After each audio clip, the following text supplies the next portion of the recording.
আসসালামু আলাইকুম ভিউয়ার্স, আমার হাতে দেখতে পাচ্ছেন একটি মাউস। এটা হচ্ছে এন্টিক মাউস। এটি ওয়ালটন তৈরি করেছে। রিসেন্টলি প্রাথমিক বিদ্যালয়ে কিছু ল্যাপটপ প্রদান করা হয়েছে, তার সঙ্গে এই ধরনের একটি মাউস দেওয়া হয়েছে আর কি। এই মাউসটি আসলে রিচার্জেবল মাউস। এর সঙ্গে একটা কেবল আছে। কেবলটা কোথায়? এই সেই কেবল।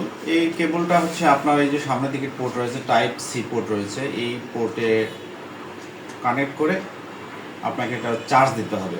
এখন চার্জ দেওয়ার ক্ষেত্রে কী দিয়ে চার্জ দেবেন? মোবাইলের যে চার্জার রয়েছে সেটা দিয়েও দেওয়া যায়, তবে আমি সাজেস্ট করব যে ল্যাপটপের যে পাওয়ার ইউএসবি আছে সেই ইউএসবিতে চার্জ করার জন্য। তার কারণ হচ্ছে মোবাইলের যে চার্জারগুলো এগুলোর এম্পিয়ার অনেক সময় অনেক বেশি থাকে, যেমন 33 ওয়াট, 90 ওয়াট, আরও অনেক ওয়াটের থাকে। সেক্ষেত্রে হয়তো বা বেশি ওয়াটের কারণে এর ভেতরে যে সার্কিটগুলো নষ্ট হওয়ার সম্ভাবনা থাকতে পারবে। আমি আপনাদের কাছে ব্যক্তিগতভাবে পরামর্শ করব যে এটা হচ্ছে আপনি ল্যাপটপের যে ইউএসবি পোর্ট আছে সেটা দিয়ে চার্জ দেবেন। এবার আসা যাক, এর সঙ্গে একটি রিসিভার দেওয়া আছে। এই সেই রিসিভার। মূলত এই রিসিভারটি আপনার ল্যাপটপে লাগানোর সঙ্গে সঙ্গেই তারপরে যে মাউসটি এখানে আছে এটি অন করার সঙ্গে সঙ্গেই কানেক্ট হওয়ার কথা, কিন্তু কোনো এক সমস্যার কারণে এটি কানেক্ট হচ্ছে না।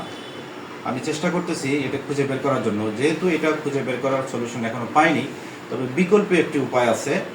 এটার মধ্যে ব্লুটুথ ফাংশনও দেওয়া রয়েছে। তো ব্লুটুথ ফাংশন কীভাবে কাজ করবে? প্রথমে আপনারা এই মাউসটি অনে থাকবে।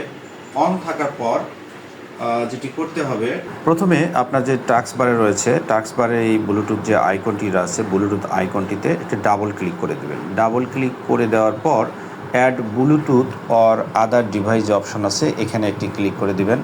দেওয়ার পর যে প্রথমে যে অপশন থাকবে ব্লুটুথ কিবোর্ড এই রয়েছে, এখানে টাচ করে দিবেন।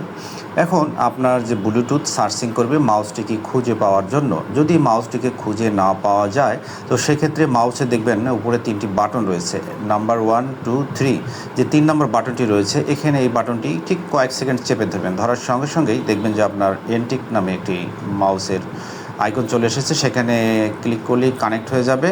ব্যাস, আপনার কানেক্ট হয়ে গেল। এখন আপনি নির্দ্বিধায় এটিকে ব্যবহার করতে পারবেন আপনার কম্পিউটারের সঙ্গে। তো সেক্ষেত্রে এই মাউসের সঙ্গে যে রিসিভারটি রয়েছে সেটি আর লাগানোর প্রয়োজন হবে না। তবে এই রিসিভার যদি মাউসের সঙ্গে কানেক্ট করতে আমি পারি, তবে এ নিয়ে আবার একটি ভিডিও আপনাদের সামনে আমি তুলে ধরব। তো সে পর্যন্ত সবাই ভালো থাকুন, সুস্থ থাকুন। আপাতত ব্লুটুথ মাউস হিসেবে এটি ব্যবহার করুন। ধন্যবাদ ভিডিওটি দেখার জন্য সবাইকে।